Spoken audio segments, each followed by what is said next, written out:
Okay, in today's video, I'm going to give you a preview of the big ANZAC Day clash between Collingwood and Essendon. We're going to go through the centre bounces for both sides. So West Coast Eagles versus Essendon last week, Brisbane Lions versus Collingwood last week, and get a comparison of where the running patterns were, how they set up. And I know that Draper's not going to be in there, so Goldstein will come in as a left-hander, but I'll give you a bit of a snapshot of what I see unfolding and how the setups will happen, and also with Collingwood. So let's get into it now.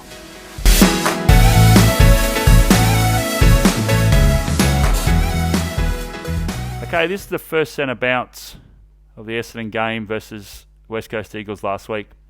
Essendon used Dylan Shield quite a lot. So he would start as the blocker, come this way, and then they would either have Merritt flip around the back here to be the receiver, or he would start in the position where Setterfield is there to also receive and then hook around his left foot. So it was smart play by Essendon, and you could see a number of times that they tried to go to him. So I reckon it's going to be the same sort of setup this week, even though Goldstein's going to be in there. So Goldstein being the left-hander, he's going to start where Draper is and hit it into this area. So it'd be interesting to see how they set up for that this week. So this is the first centre bounce, and you can see what Draper's trying to do. Comes in, and he's trying to hit it forward. Setterfield, when Kelly went in there, or there was a number of other, but mainly Kelly, was a hard tag in the centre. So it'll be really interesting to see if they use him again this week against Nick Dacos in the centre bounce. So look out for that. So in this situation, it's definitely a set play to hit towards Dylan Shield. Harley Reid reads it really well, gets in the way. But you can see here that Merritt is in no position to win. He knows he's looking to be the receiver if Dylan Shield got it. So this happened a number of times during the centre bounce setups last week. And then Harley Reid just gets in the way. But you can see he was not worried about where he just knew that Draper was trying to hit it to Dylan Shield. So that happened quite a lot. So this is the first centre bounce for Collingwood's game against Brizzy Lions. Darcy Cameron did a great job. Loves to palm in this area. And when he uses his non-preferred, it's generally in this area. So this situation, why wouldn't you? Nick Dacos, he just tries to hit it in this space here. So it gets a connection there. Good timing. And then just palms it down. They don't get it, but you can see what they were trying to do. So when 2 metre Peter goes in there, and this is what I'm really intrigued to see. So you'll have Darcy Cameron versus Goldstein gone together quite a lot over a number of years. But then you're also going to have Cox versus Peter Wright. So the two-tier rucks go at each other. 2 metre Peter likes to stand on the line, whereas Cox will do that, but he'll also come back here and he'll jump into you. So it'd be interesting to see what 2 metre Peter does in that situation, and Cox did that quite successfully last week against Brisbane. Was able to get some really successful clearances, but you can see here they still try to go to Dylan Shield. So as the ball goes up, you'll see Peter Wright still trying to hit it back towards him, and then Setterfield, look out for him as well. Another hard, almost tagging roll in the centre square. It goes up, and look at him trying to hit it back. Just misses it, but it's definitely trying to hit to him. And then you can see at the bottom of the screen here, Setterfield, really hard tag.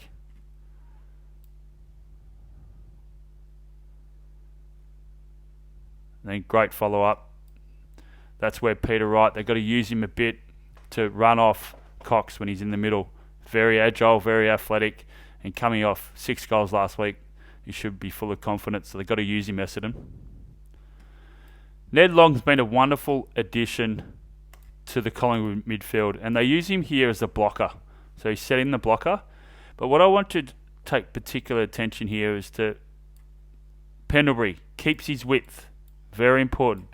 If he was to come in, he gets sucked into the ball, the hit that goes to Ned Long doesn't come off because there's too much congestion. The other important part of this too is De Goey. So his body position to push Rayner this way to allow for Ned Long to come through. So it's a great tap, but a really good setup by the Pies. And then he's off. He's already in motion. And all De Goey's trying to do is get his body in the way. Pendlebury's holding his width, so he's not getting sucked into the play, so he can get the receive, which they work this quite effectively. And also when Chris goes in there, they love to have this because they go out on the left foot. If it doesn't come off, it just misses. You can see what they're trying to do. So really interesting here. There's Kelly behind Draper. Setterfield chases him. So what they essentially do, these guys keep going and they end up in this area which creates a bit of space here, and Draper identifies that to try and get it on to Dylan Shield from behind.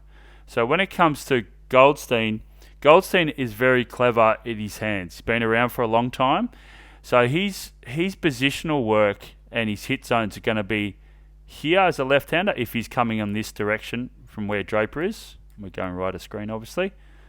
He can drop it here, and he also can drop it there.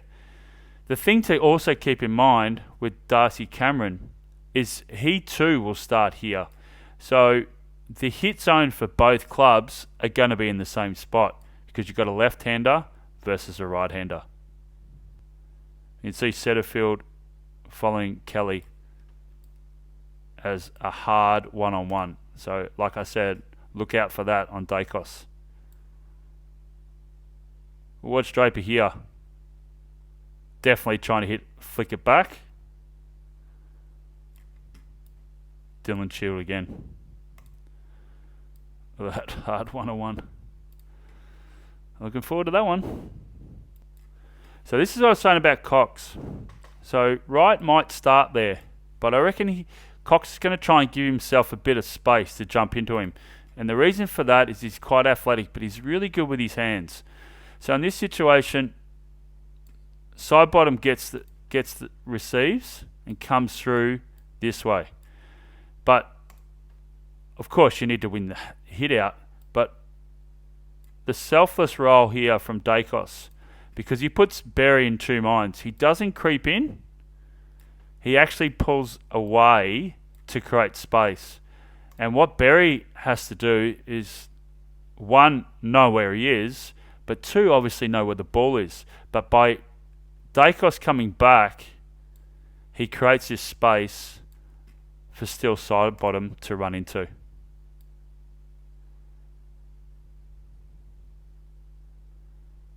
Bang. So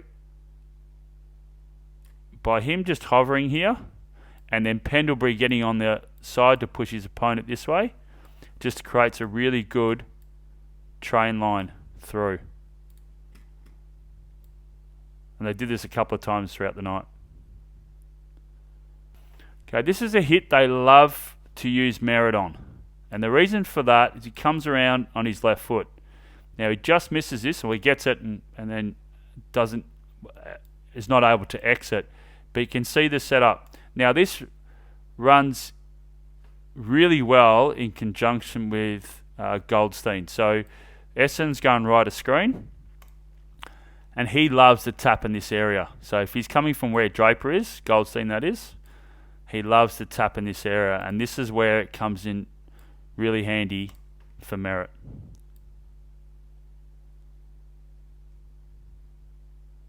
Bang. Great tap. So look out for that one as well. They're going to use that quite a bit, I reckon. So this is another wonderful tap from Cox. Normally, sometimes the blocker will stand here. But if you give yourself some width, and Brisbane obviously could tell that, no disrespect to Day, but Cox was a big chance to win it. So Collingwood could dictate terms a little bit. So by dictating terms in the centre bounce, they could create some really good starting positions. So for Steelbottom to start over here, that means he's creating all this space in this section here. And what actually ends up happening is Pendlebury runs straight through. Now, if Dacos was to stand in this position, it doesn't work. What does work is that you've got to obviously keep an eye on him. He goes back into the sweeper's position to create protection, because Brisbane's going right a screen. But what it also allows this positional work by Dacos to come back here is for Pendlebury to go the other way, and that's exactly what happens.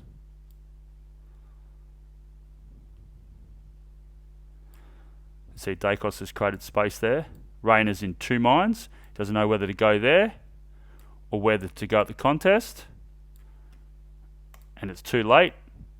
Sidebottom's brought his man on this side. And now it's too late. I think it's Dunkley to react. Away he goes.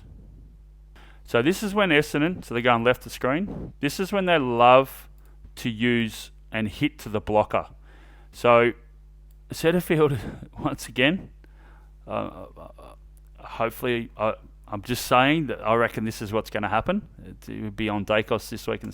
So what happens is Dylan Shield comes here.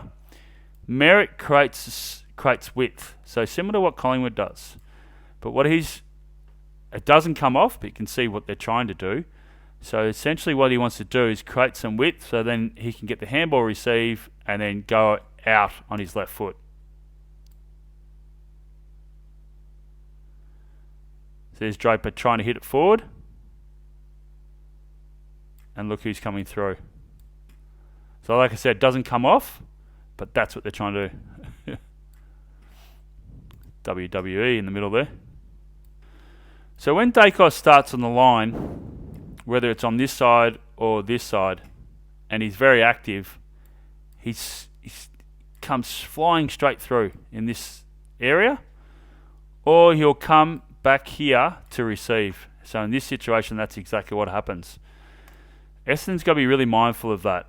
When they tend to have a little bit of space here with their anchors, so their blockers and their sweepers, they have the receiver on the move in and around this area, and this is what's happened. So very, very quick, very clever at reading the ball. End of the day, you still got to win the tap, but it's a great tap backwards, and this goes out, gives a 1-2 with Pendlebury, and ends up kicking inside forward 50 to McStay for a great centre bounce clearance.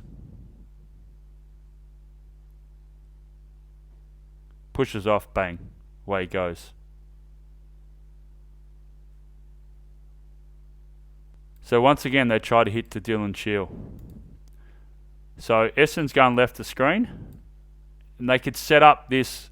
So even though I'm using Draper and he's not going to be there, Todd Goldstein will come this way, use his left hand, and hit in this area.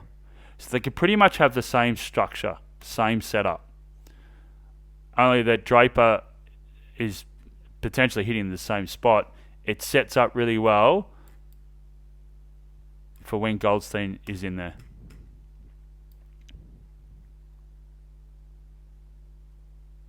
You see him trying to hit over the back, straight to him. Okay, so similar to the one with Merritt before, this is the other one they love to use with Dacos. So look at Steele Sidebottom. He's looking straight at Dacos. He's not even worried about the positioning of the rucks, because his job is to man up and to push his opponent this way to create that line. And then the reason why Pendlebury is on there, because he's trying to push his opponent that way to allow for this wraparound. Bang. And out they go. There. And then there. Pushed him out. So a huge clash coming up this Friday, one I'm really looking forward to. So hopefully that gives you a little bit of an insight into how both sides are going at the moment, their running patterns in the centre bounce, and how the matchups will go between Wright and Cox, Darcy Cameron and Todd Goldstein. So where their hit zones will be. I'm really intrigued on the Darcy Cameron Goldstein because they're both going to be hitting, with Goldstein being a left-hander, Darcy Cameron being a right-hander. The hit zones are going to be in the same area. So big clash. I'm really looking forward to it. Hopefully that gave you a little bit of insight into this week's game.